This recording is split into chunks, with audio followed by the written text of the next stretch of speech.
Hello everyone. Our topic for today is Microsoft Excel's formulas and functions. So here you will learn how to compute automatically after learning how to input formulas in the formula bar. So sa formula bar natin inilalagay yung mga, of course, formulas na matututunan natin sa araw na to. So let's start. Understanding formulas. So sa mathematics and science, ang formulas ay malimit nating na-encounter. So without the formulas, it will be hard for us to see the final result of different computations, whether it's addition, subtraction, multiplication, or division. So in computer, formulas are composed of cell addresses and mathematical operators that perform the action on them. So mathematical operators, dito natin makikita yung different symbols, if addition ba o subtraction or kung anong operation yung ginamit. So ito naman yung mga cell addresses. So dito sa formula na to, sa A1 plus B1. Itong A1 yung cell, saka B1 yung cell addresses.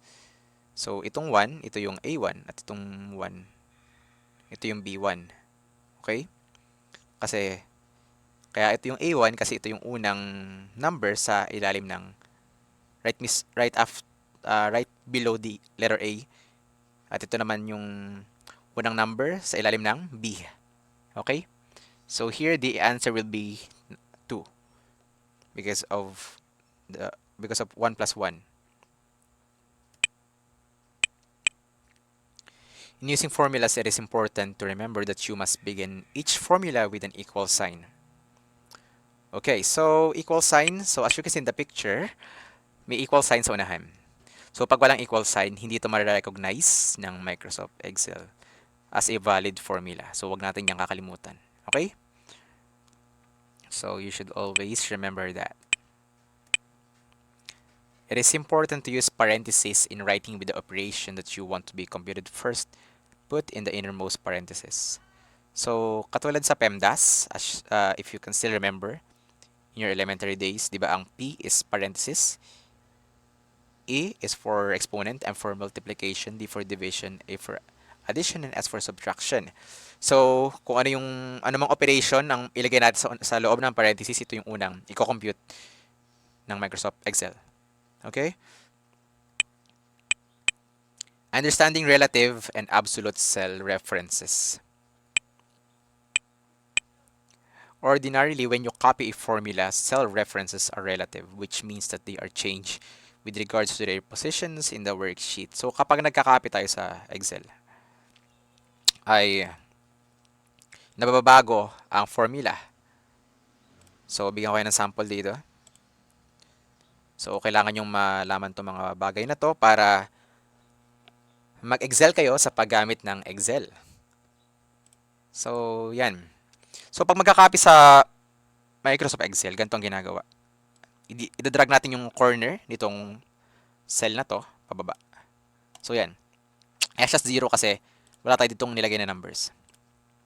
So, dito, ang formula ay A2 plus B2. So, nung kinapin natin sa baba, naging A3 plus B3 siya. So, hindi pwedeng siya ay magiging A2 pa rin at B2 kasi katapat na siya ng 3. Okay? So, sana nauunawaan. So, let's go back.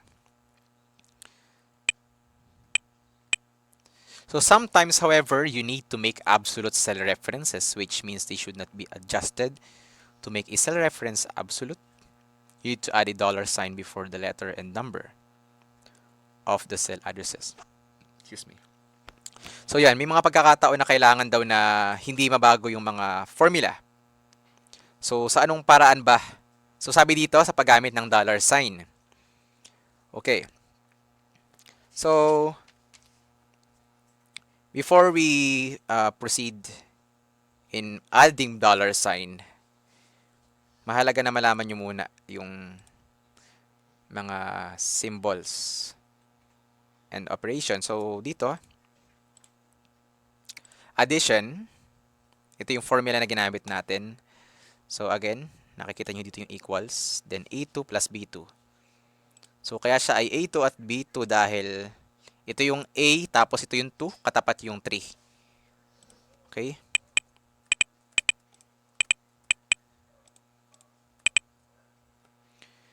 So yun ang kanyang formula. So subtraction naman, so di ba 3 plus 3 is equals to 6.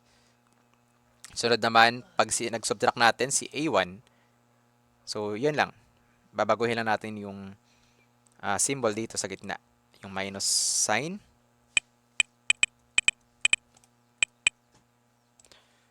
Dito, multiplication, ang ginagamit na symbol sa formula ay parenthesis. Okay?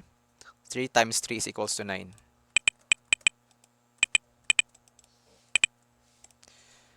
Okay, division.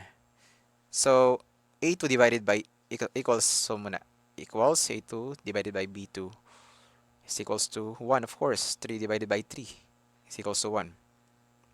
So, gagamit lang tayo nitong symbol na to. Okay? Next, exponentation. So, dito, ang ginagamit na symbol ay ito. So, para makuha to sa computer, pinipindot natin yung shift. Tapos yung number 6 para mapalabas siya. Shift 6, lalabas itong symbol na to. So, it means there is an exponent. Should be computed. So, of course, here, so exponent, so ito yung A2. So, 3 squared is equals to 9, di ba? 3 multiplied by itself is equals to 9. So, ngayon naman combination, magkasama ang parent dito. So, nilagay natin sa loob yung ng parenthesis tong A2 at B2. So, ito yung una mako-compute. So, A2 plus B2 is equals to 6, di ba? Divided by 2, of course, it will be 3. So, yun. Actually, lahat to pwede natin pagsama-samahin. Pero basic lang yung pinakita ngayon sa inyo na combination. Okay? So, di ba kanina sabi ko, kapag nag-copy tayo, ay nababago yung formula. So, kapag kailangan na ang formula ay hindi mabago, sabi dun sa dito, gumagamit ng dollar sign. So, here,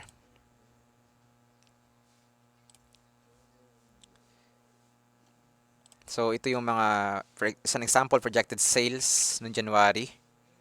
Kung ano man business na meron tayo kunwari. Let's say na ang business natin ay pagbebenta ng mga tinapay. Okay, tinapay na lang. So dito ng January, kumita ng average of, sorry, hindi siya, but average, yan, 187.5. Tapos ang shortage niya ay 112.5. So ito yung kulang. Ito yung naging kulang. So dito, makikita niyo sa formula.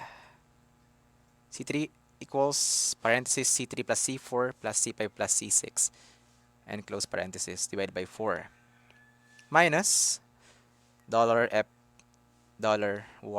So dito sinasabi, di ba, ilalagay daw natin, kung gusto natin maging absolute yung ating reference or magkaroon ng absolute reference na kung saan ang formula ay hindi, kahit i-copy natin ay hindi mababago. So kailangan natin maglagay ng dollar sign before the letter and before the number. And the answer there here is 112.5. So i-copy natin to. So para mas kita niyo yung pagka-copy natin, dito na natin siya mismo i-copy. So, copy. Tapos, lagay natin dito. So, di ba? Yun. Ganito pa rin yung kanyang formula. Walang naging pagbabago. Nung kinapin natin dito.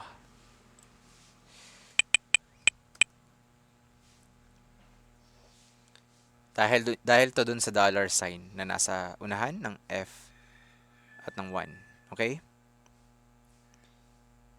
So that's it.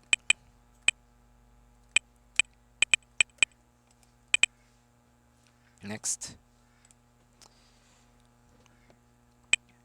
Remember that an absolute reference to a cell in a formula means that the cell reference does not change in the formula is copied, while in relative reference to a cell in a formula, the cell reference is adjusted accordingly. So yun, ang absolute reference at ang relative reference ay magkasalungat.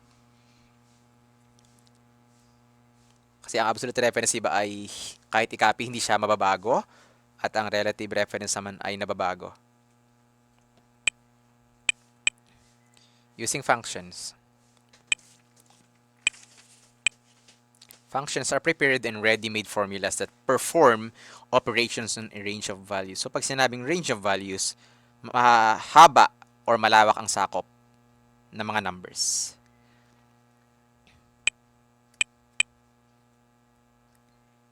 Okay, so ito yung mga example ng mga function. So dito, hindi tayo makakakita ng mga operations like addition, subtraction, or other operation. So average, it calculates the average of a group of numbers. For example, if you want to see the average of the values in cells C1 to C4, then type the function equals average, parenthesis, open parenthesis, C1, colon, C4, close parenthesis, in the formula bar. Excuse me. Yan, so dito.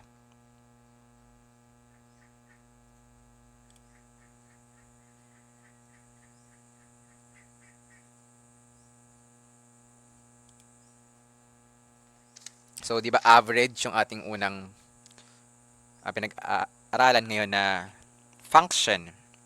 So, ito yung C1 to C4. C2, C1, C2, C3, C4. So, dito sa formula bar, sa tapat ng C6, dito natin i-type yung formula. So, dito, na-type ko na yung formula equals average. Ito yung kanina. Of course, the answer is, di ba pagpapalasin tong 1 to 4 na to, yung C1 to C4, tapos divided by 2. The answer is 475. Sorry, divided by 4. Di ba para makuha ang average, pag mo-multiply yan, lahat ng numbers, tapos i-divide natin kung ilang values silang lahat. So ito ay meron tayong 1, 2, 3, 4 values. So kaya dinivide natin siya ng 4. And it's equals to 475. So dito, hindi na natin kailangan pang maglagay ng mga symbols para ma-compute. So sa paggamit ng function, ready-made na siya. Kaya hindi na natin kailangan magpakahirap pa. Di ba? Okay. Next.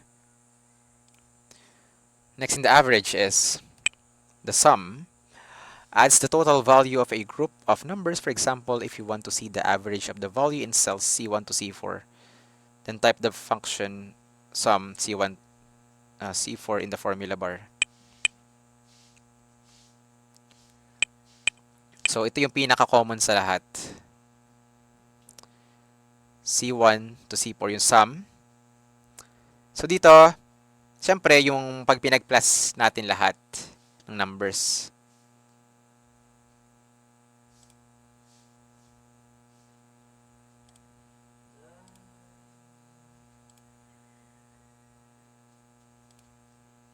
Ito yung sum, yan. So dito, ito yung formula. So before natin makuha ang average, di ba ito yung unang ginagawa? Pinagpa-plus yung 300, 500, 400, 700. So yun, yung total sum niya. Ito yung pinaka-common sa lahat. Malimit na i-encounter yung sum. Pati sa pag-compute namin ng grades. Ito yung malimit namin ginagamit. Okay? Next. Max determines the maximum or largest value in a group of numbers. For example, if you want to see the largest value in cells C1 to C4, then type the function equals max, open parenthesis C1, colon C4, close parenthesis in the formula bar. Okay, here.